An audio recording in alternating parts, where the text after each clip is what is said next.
Well, hello, students. Good to see you. I bet you're just dying to know all about this new project for Jonesborough Locally Grown. And as a result, we are here to try to inform you. I have with me today Karen Childress. She's Executive Director of Jonesborough Locally Grown. And I'll let her tell you exactly what that is. And then we will talk about Jonesborough Locally Grown in the markets a little bit so that you have an idea of what they do and what they how they brand themselves. And then we'll talk more specifically about your assignment and what her expectations are and kind of where you all are to start on the actual writing project for Jonesborough Locally Grown. So, Karen, can you just tell us a little bit about what Jonesborough Locally Grown is, perhaps a tad about how it got started and what it has evolved into, please? Sure. So Jonesborough Locally Grown is a nonprofit organization that was established 2 years ago. It's an outgrowth of the Jonesborough Farmers Market. Which has been around how long? Which has been around 8 years. It started in 2008. So when we started looking at ways to expand and things we were going to do, we felt like we needed a bigger organization to hold everything. So Jonesborough Locally Grown is like a big umbrella that includes the Jonesborough Farmers Market, the Boone Street Market, and whatever other projects we happen upon. So one is the Farm to Table Dinner. That's a fundraiser for us, and we have a new one, which is a school for farmers. So Jonesborough Locally Grown is all about, our main mission, though, is local food and creating markets for growers, creating markets for consumers, educating about how to use local food and how to enjoy local food, and it's all about locally grown food. Okay. Sounds yummy. We hope it will be. It should be. What is your brand? How do you all brand yourselves and set yourselves apart from the other, let's say, farmers markets in Johnson City and Kingsport, Greenville, etc.? Local is the main thing, that it's from right here. It's not resold in any way, and it's direct from the farmer. So at our farmer's market, the farmer is there selling the food that he or she has grown. He's not selling something somebody else grew that he picked up in Asheville. It's from his own very own farm. And the point of that is so you know who you're getting your food from, and you can ask them questions, and you can learn about them, and you can understand what they do and what kind of practices they use, and you know a whole lot more about your food supply if you can talk to your farmer directly. Right. So that applies to the farmer's market and the store. And one of your slogans along the way has been Know Your Farmer. Right. Know your farmer, know your food. And that is very important, as I'm sure my students know from some of their demographic research, especially to millennials and some to baby boomers, but especially to Gen Xers and millennials, the newer generations that are much more conscious, I guess, about what they're eating, where it comes from, and I guess how it affects their families. Mm-hmm. And we completely find that at the farmers market. A lot of our customers, they grill the farmers. They want to know, did you use, X? Do you use chemicals? Do you use this? How do you treat your animals? And the same thing when they come in the store. They want to know exactly how things are grown. It's really important to people. So you all have a Saturday farmers market that has been going on for 8 years. Mm-hmm.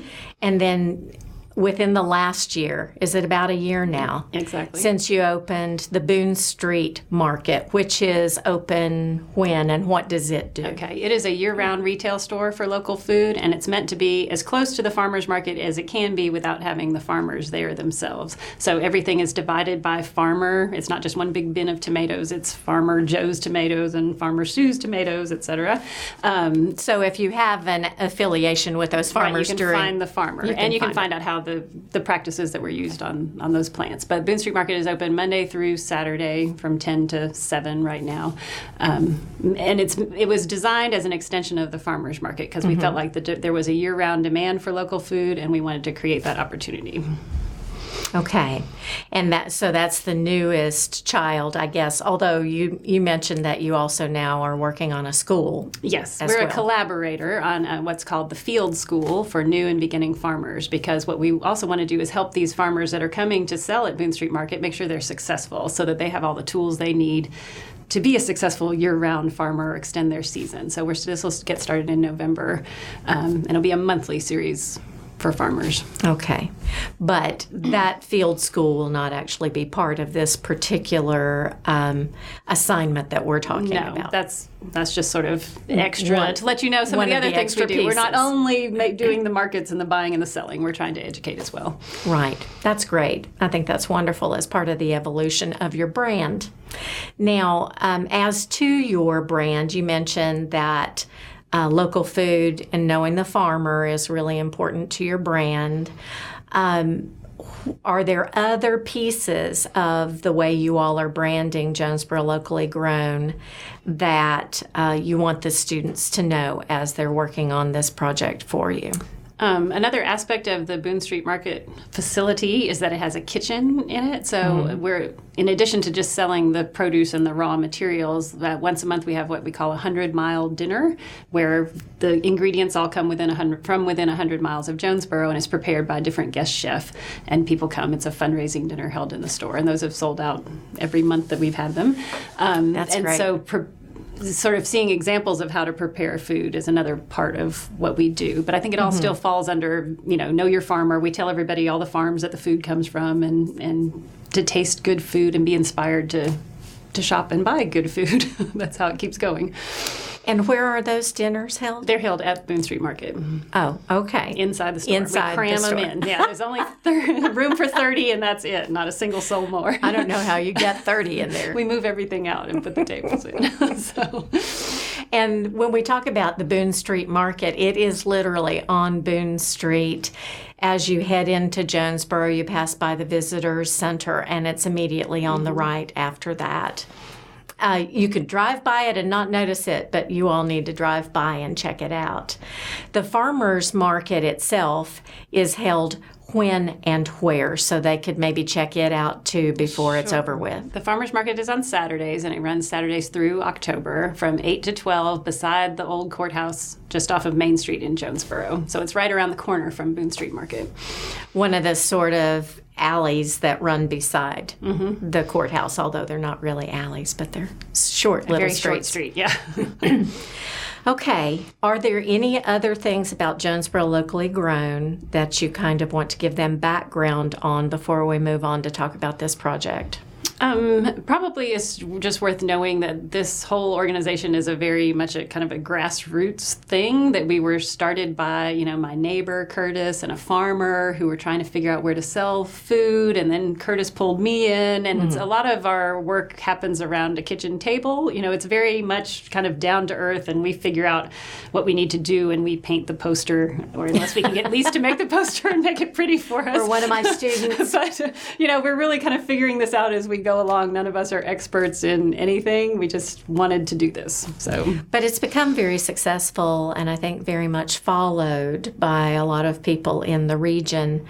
And that can lead us to talking about memberships. You all started having memberships to Jonesborough Locally Grown. Again, was it about a year ago? Can you explain what that membership is? What it entails, because your project actually involves that. Right. So we had to do a lot of fundraising because the building we're in for Boone Street Market was an old gas station a year and a half ago, and now it's a lovely little store. But we had to raise the money to renovate the gas station, and just ongoing operating expenses. Because we are a nonprofit and we want to give the maximum return back to the farmers who sell with us, we use volunteers as much as possible, and we look for donations and fundraising dinners, anything we can do to help pay our overhead expenses. So having a membership program is part of that. So we thought, let's people have buy-in to the store, and so it's a $50 annual membership, and the store gets cash to work with, which is lovely. And then the benefits to the member are we have a small benefit at the farmers market, which is if you want to use your credit card, there's no extra fee for that at the farmers market. And then there's a benefit all the time at the store where you get a 5% discount. Anything you buy at the store. And we've had a quarterly 10% member discount day. So at the store, 10% off about every 3 months, certain months. And that's announced only to the members through a little membership newsletter, which is partly what I want you to work on because it could be vastly improved. And that just reminds me I should send you the the ones that have gone out so far to see maybe how they could evolve. Okay. But anyway, it's sort of, I tell customers that are thinking about membership, it's kind of like a upfront loan to the store. Like you give me $50 and then you'll get it back in little bits every time you shop at the store. And it's possible you could get, it'll pay for itself, the membership, if you shop enough, or otherwise you're giving us a little gift at the donation, store, right? And we're all happy. So what's happening right now is Boone Street Market's coming up on its 1-year anniversary of being open, and all of our initial memberships started with the day one of the store. So they will expire. They will expire, and we want them very much to renew because that's important operating funds for us. So what we want to create is a very compelling tale of what's happened in this first year of being open and how well it's gone and, the challenges we face or whatever, but to inspire them to renew their membership and participate in a celebration of the store's first birthday, basically. Will you have a celebration to go along with that? We have an event that's in the planning stages for a Monday, November 2nd, and we're going to have one of those 10% discount days at the store. We're going to plan a little mini press conference thing to get some media, to toot our own horn a little bit about all our accomplishments. And then one of our vendors is going to cook apple butter over a fire outside, and our coffee roaster is going to do coffee samples. So we'll have a few things to give away and create a little splash and celebrate and the fact that we've survived. For people to come in too and get some apple butter and some shop. coffee. Yes, because that's what keeps us going, truly, is selling the products, and then we retain a percentage of the sales to pay our operating expenses. Okay. So it sounds to me like the project is going to be a sort of an email newsletter. Correct. Text, sort of a letter to your existing membership? To the existing members, yes. Mainly for renewing. Are you going to try to recruit new members? Absolutely, but that may need to be a slightly different pitch, perhaps. Maybe a slight adjustment to the text. What kinds of things are you going to want to tell them in this particular newsletter? You mentioned them a little generally. Can you be a little more specific? Plus, I think I'm going to ask you if you'll give us some bullet points from which to write as well.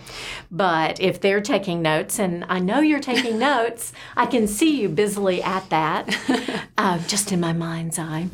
But if they're taking notes, can you give them some suggestions about what you'd like included in this newsletter, this letter that will go out through email?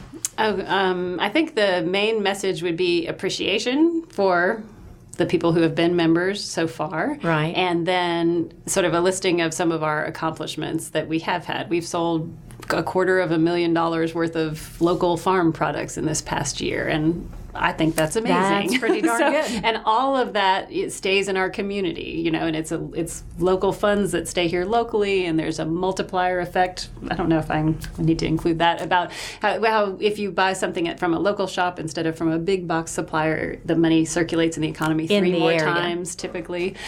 So we want to promote what we're doing, the fact that we started out with about 42 vendors in the store, and now we have over 90 different people selling with us. That's pretty impressive. We can talk about, we had a CSA that was organized by our manager this summer, where a community-supported agriculture program where people basically bought a subscription to produce for the summer. So they paid however much at the beginning, and every week they got a box of produce delivered to their house. And that was really successful and very popular. And our 100-mile dinners are selling out every month. I mean, I really think there's a lot of support, and we want to keep sort of fan the flames of the support to keep growing, because the real, the truth between you and me and the lamppost is we're doing really well, but in order to be self-sustaining, we're not quite there yet. We need to do a little bit more. So we want to emphasize, accentuate the positive, but still keep the support coming. Also, I think it's important for your existing members and patrons to know that their money is going toward successful endeavors. Right.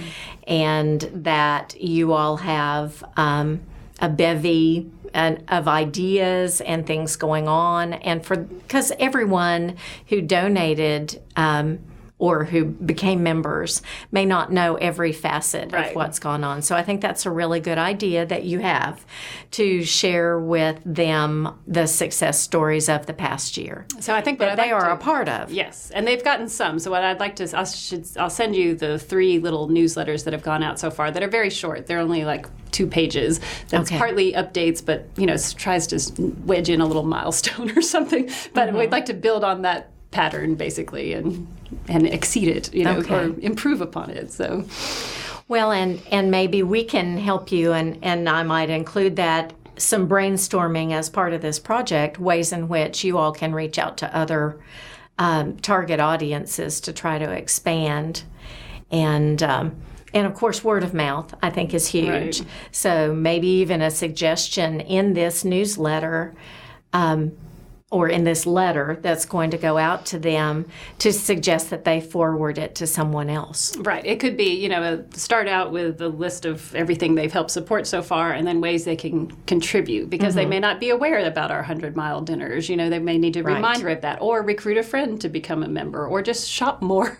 Yeah. That's important too. Come in and spend Buy money. more Buy food. more stuff. Okay. I think so that's those are good outline ideas. of it. Yeah, any way that you can engender, I think, more support and more awareness, because I think awareness is very important. Mm-hmm. And that there's a large number of people out there that probably don't know about you yet, despite all that you've done.